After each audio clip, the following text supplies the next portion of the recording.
बलरामपुर में भारतीय जनता युवा मोर्चा द्वारा आयोजित युवा सम्मेलन में उत्तर प्रदेश शासन में बेसिक शिक्षा मंत्री सतीश द्विवेदी तकरीबन 3 घंटे की देरी से पहुंचे, जहां जिले के पदाधिकारी एवं कार्यकर्ताओं ने उनका भव्य स्वागत किया। इस दौरान उन्होंने युवा सम्मेलन में प्रतिभाग किया, जिसमें पहुंचते ही बेसिक शिक्षा मंत्री ने विपक्ष पर निशाना साधा और कहा कि उत्तर प्रदेश का विधानसभा चुनाव महाभारत के बराबर है, जिसमें एक तरफ पांडवों के रूप में नरेंद्र मोदी, जेपी नड्डा, अमित शाह, योगी जी, स्वतंत्र देव सिंह जैसे लोग हैं, तो वहीं दूसरी तरफ कौरवों के रूप में सारी पार्टियां खड़ी हुई हैं। अब हमें निर्णय करना है कि हमें पांडवों की तरफ रहना है या कौरवों की तरफ। भाजपा की सरकार ने जिस राम का नाम हम सोकर उठते हैं तब लेते हैं, शाम को लेते हैं, जीने मरने पर लेते हैं, उस राम का भव्य मंदिर भाजपा ने ही निर्माण कराना शुरू किया है। और अब जब चुनाव सर पर है तो राहुल बाबा तथा अखिलेश यादव जो राम के नाम से चिढ़ते थे, वो आज राम मंदिर में जाकर माथा टेकते हैं। लेकिन जनता इतना होशियार है कि सब समझती है कि हमें राम के तरफ जाना है या रावण के तरफ। इसलिए पुनः 2022 में भाजपा की सरकार 300 से अधिक सीटें जीतकर पुनः उत्तर प्रदेश में सरकार बनाएगी। प्रदेश में चल रहे छापे के सवाल पर उन्होंने कहा, जो लोग समाजवादी इत्र बनाते थे उनके घर में छापा पड़ रहा है, उन्होंने टैक्स चोरी की है। वहीं शिक्षक भर्ती के सवाल पर उन्होंने कहा कि 5 वर्ष में जो भर्तियां हुई है उसमें सबसे ज्यादा भर्तियां उत्तर प्रदेश में हुई है और आज भी प्राइमरी विद्यालयों में शिक्षकों की भरमार है। नई भर्ती का भी विज्ञापन आया है और 6000 भर्तियों पर काउंसलिंग चल रही है।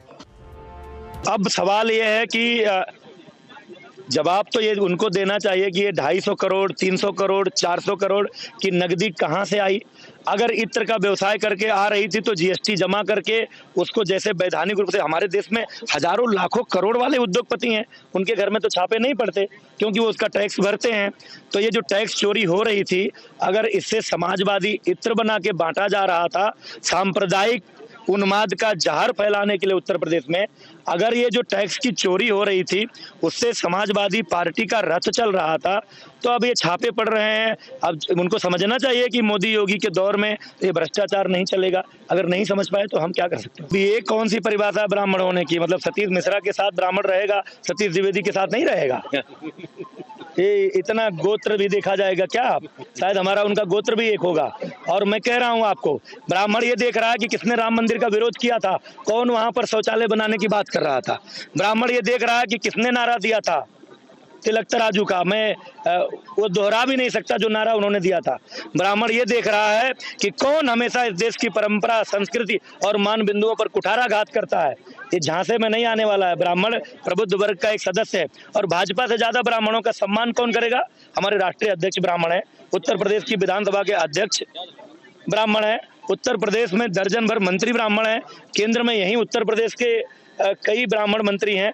कौन कह रहा है कि ब्राह्मण भाजपा के साथ नहीं है, सपा बसपा के साथ जाएंगे? अभी लोकसभा चुनाव में कितने लोगों को सपा ने टिकट दिया था? जहां तक मुझे याद है केवल एक टिकट दिया, वो भी जब धमकी मिली कि पार्टी छोड़ दूंगा।